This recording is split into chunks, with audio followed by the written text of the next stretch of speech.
Alice had learned how to smile without warmth long before she learned how to love. At 40, her beauty was sharp, controlled, almost intimidating, like a glass blade polished by years of ambition. Paris admired her discipline, but it never embraced her heart. And tonight, fate was quietly preparing to destroy everything she believed in. For 8 years, Alice had worked at one of Paris's most respected fashion magazines. Her articles were precise, elegant, and disciplined just like her. But discipline had turned into rigidity and tradition into stagnation. For 4 long years, promotions passed her desk like ghosts that refused to stop. At home, silence greeted her more faithfully than any human ever had. Her marriage had ended without drama, without forgiveness, without closure. Only her daughter remained, a soft voice she rarely heard awake. Every morning, Alice dropped her at her sister's house and drove away before guilt could speak. Her life ran on schedules, deadlines, and obligations. There was no space for longing, no room for mistakes. Even loneliness had learned to sit quietly beside her. She told herself this was strength, but it was survival. The trip to Brazil came without warning, another assignment she couldn't refuse. Runways, interviews, photographs, everything blurred into routine professionalism. When the job ended, Alice boarded her flight back to Paris exhausted, numb, and distant. She chose business class, not for comfort, but for isolation. Then fate committed its first betrayal. Adam was only 22, young, too curious, too alive for her world. A seat malfunction forced an upgrade, placing him right beside Alice. His eyes lit up like a child entering a forbidden palace. Alice barely noticed him, already buried inside her laptop. When turbulence struck, the cabin trembled violently. Lights flickered, oxygen masks rattled, and fear crawled through the aisle. Alice's composure shattered in a single heartbeat. Without thinking, she grabbed Adam's hand. Adam froze. No woman had ever held his hand like that, firm, desperate, human. In that moment, fear connected 2 strangers across a dangerous silence. And something irreversible began. When the plane landed, Alice released him instantly, as if ashamed. She gathered her things, murmured a polite goodbye, and vanished into the airport crowd. Adam watched her disappear, knowing he would never forget her face. Neither of them noticed the pen drive lying beneath the seat. Not yet. Part 2. The pen drive that refused to be forgotten. Adam discovered the pen drive only after the cabin emptied. It lay quietly beneath the seat, small, ordinary, yet strangely heavy. He picked it up, turning it in his fingers, wondering how something so simple could matter. Then he remembered her face and knew it mattered a lot. He ran through the terminal, heart pounding, eyes searching desperately. Outside, cars were already pulling away. Through the glass, he saw her, Alice, sitting in the passenger seat of a car, distant and unreachable. By the time he reached the exit, she was gone. That night, Alice returned to a house that felt colder than usual. Her sister spoke excitedly about a man, a doctor, successful, respectable, perfect. Alice listened politely, nodding, while her mind drifted elsewhere. She refused the idea gently, and the room filled with disappointment. You can't live alone forever, her sister snapped. You need a new life. Alice didn't argue. She never did. Silence was easier than hope. The next morning, Paris greeted her with gray skies and sharper whispers. At the office, her presence tightened the air. Colleagues exchanged looks, their smiles stiff and shallow. Only one man, an old friend, offered her quiet support. Then the message arrived. Madam, the assistant said hesitantly. A young man named Adam called. He said it's about a pen drive. Alice barely looked up. I don't know any Adam, she replied coldly. The name should have meant nothing. But something stirred, an echo of turbulence, of fear, of a warm hand. She buried the feeling beneath work. She always did. Later, inside her boss's glass-walled office, her world cracked. Your writing feels old, he said bluntly. Readers want excitement, passion, risk. He paused, then added quietly, if this continues, we'll have to let you go. That night, Alice stayed alone in the office. Paris slept while she fought invisible deadlines. Her fingers hovered over the keyboard, frozen by fear. For the first time in years, she didn't know what to write. Then she saw the note again. Adam, pen drive, flight. Her heart dropped. She searched her bag, her desk, her memories. The pen drive held everything: drafts, interviews, years of work. Without it, she was finished. And suddenly, Adam was no longer a stranger. Her call reached him in a bar filled with noise and laughter. Yes, Adam said, surprised. I have your pen drive. Relief washed over her, but control returned. Just as fast. Where are you? Alice asked. Adam smiled. Come and get it. Fate smiled too quietly, dangerously. The bar pulsed with youth, music, and careless laughter. Alice stood outside for a moment, adjusting her coat like armor. This was not her world. And Adam was waiting inside it. When she entered, conversations paused. Adam's face lit up the moment he saw her. He introduced her proudly to his friends, like she was something precious. Alice smiled politely, already searching for an exit. Then she saw them, 2 women from her office. Their eyes widened, curiosity sharpening instantly. Whispers bloomed. Like poison flowers. Alice felt exposed, vulnerable, out of control. I just need the pen drive, she said quickly. Adam hesitated, then confessed, it's at my house. Her patience cracked, but she needed it too badly. Fine, she said, already regretting the decision. Outside, Adam pointed to his scooter. Alice stared at it like it was a foreign creature. She had never ridden one in her life.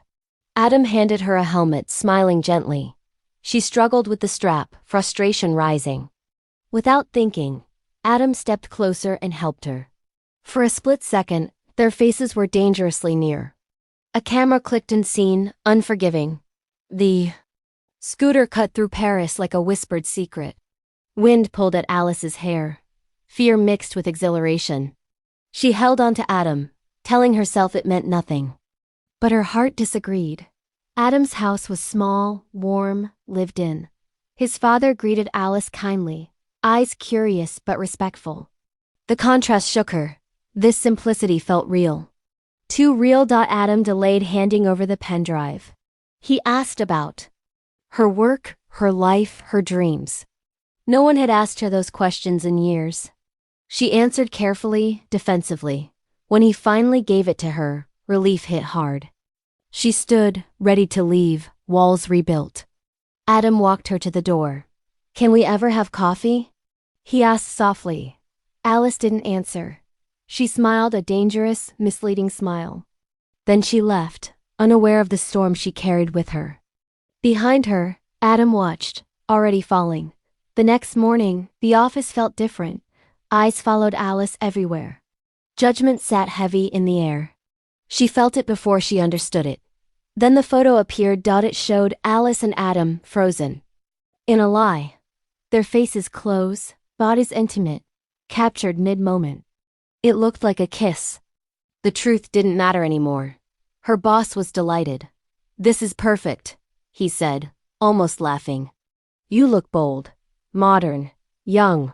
Alice tried to explain, but he waved it off. Keep this going. Gossip sells. That night, Alice stared at her reflection. For the first time, fear wasn't about failure. It was about choice. And she chose ambition. Part 4. The lie that felt too real. Alice told herself it was temporary. Just a role. Just an illusion to save her career. Nothing more. Her friend listened quietly, then spoke the truth Alice didn't want to hear. Date him for appearances, he said. If the boss is happy, you'll finally get promoted. The words tasted bitter, but ambition won. The next time Alice met Adam, she was unrecognizable. New clothes, softer smile. Eyes that invited instead of warned. Adam forgot how to breathe. She laughed at his jokes. She touched his arm casually. She let him believe this was real. And Adam fell faster than ever. That night, Alice took him to a show hosted by her friend. She wanted the world to see them together. Wanted proof, wanted validation, wanted control. The host teased Adam relentlessly, hands lingering too long. Adam forced a smile, hiding discomfort. Alice laughed too loudly. The host didn't like that. Humiliation turned into anger. The host left abruptly. The room shifted. And Alice realized her performance had consequences. Later, alone, Adam spoke softly. I never imagined you'd be part of my life like this. He knew about her divorce, about her daughter. And he didn't care. Her phone rang. Her sister's voice was sharp. The doctor is here. Come now. Alice lied without hesitation. My daughter isn't well, she said. Adam's concern was immediate. He called a taxi, helped her inside, waited until she was safe. His kindness, cut deeper than cruelty ever could. At home, dinner felt like a trial. The doctor arrived drunk, disrespectful, invasive. His questions stung. Alice's patience shattered. He left offended. Days passed. The promotion didn't come. The pressure increased. Desperation replaced doubt. Alice took Adam to a fashion show. Her final gamble. Her boss and the CEO were present. Everything had to be perfect. Everything depended on him. When a model fell on the runway, Adam reacted instantly. He rushed forward, helping her with genuine care.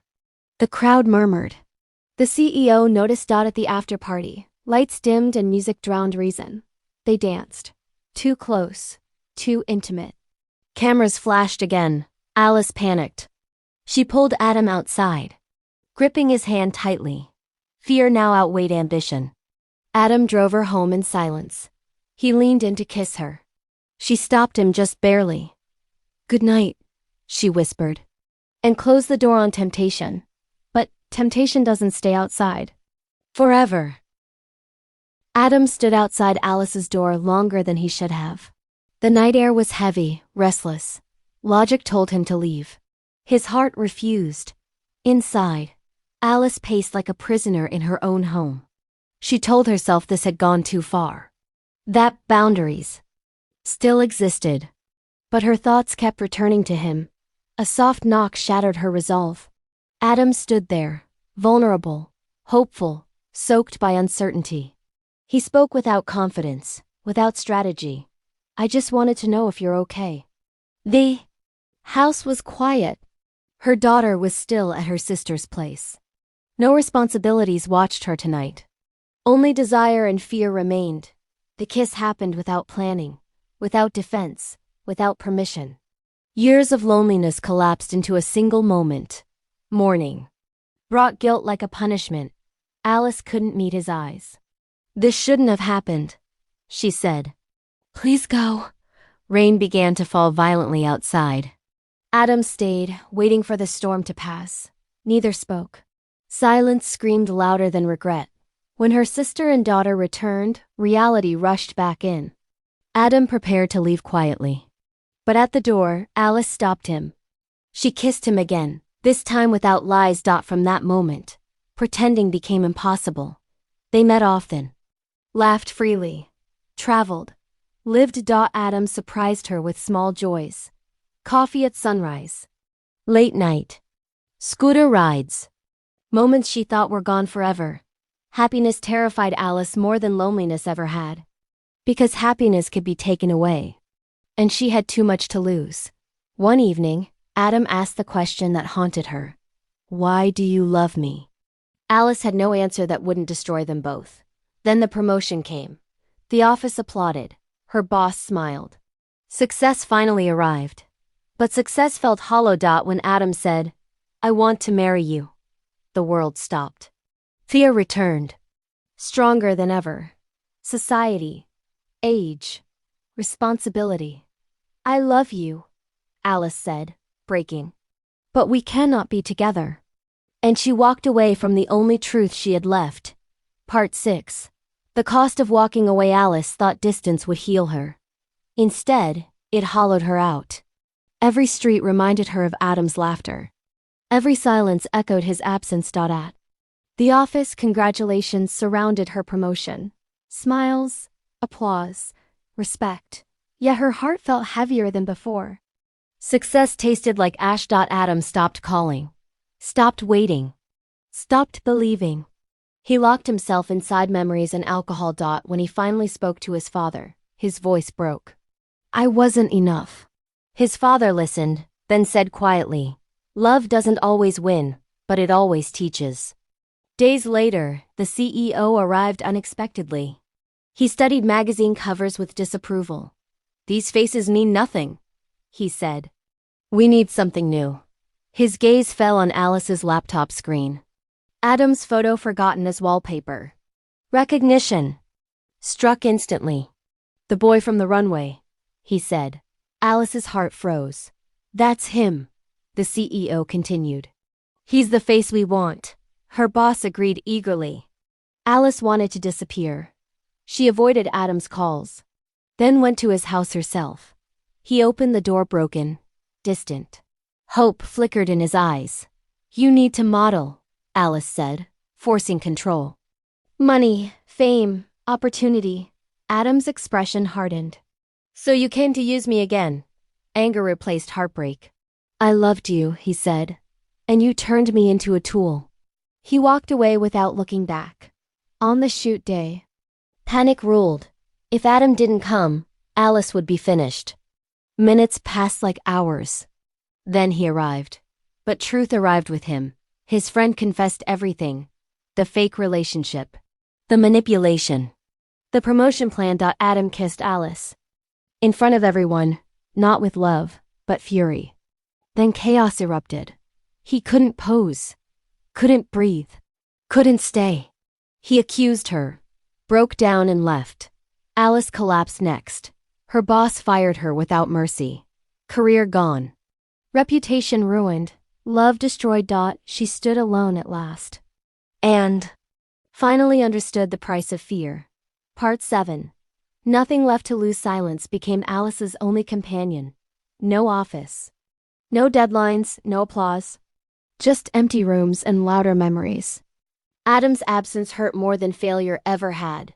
She replayed every decision, every lie, every moment of cowardice. Her career hadn't saved her. Society hadn't protected her. Fear had taken everything. Adam tried to move forward, but love resisted. He attended classes, sat among students, stared through lectures. Her voice haunted him. Her smile refused to fade. One afternoon, Alice stood outside his college gates. Young faces passed her, judging silently. She felt older than ever, yet strangely lighter. She walked onto the campus, heart racing. Students stared, whispers followed.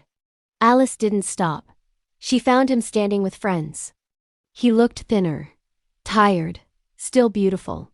Alice spoke loudly, trembling but honest. I was afraid of society, of age, of losing control. I chose safety over love, and it destroyed me. Tears filled her eyes, but she didn't look away. I don't care anymore. I don't want the future I planned.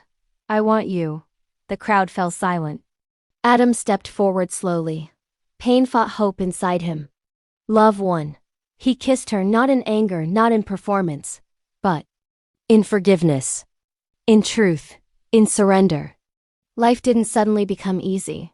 People still talked. Judgments still existed, but they no longer mattered. Alice found peace outside ambition. She wrote again, not for approval, but truth. Her words became raw, alive, fearless. Readers followed. Adam stood beside her, not behind her. They grew together, not carefully, but honestly. Age faded. Only connection remained. Her daughter smiled more. Her sister finally understood. Love didn't need permission, only courage, and for the first time in her life, Alice stopped running, because love, real love, was worth everything she had lost.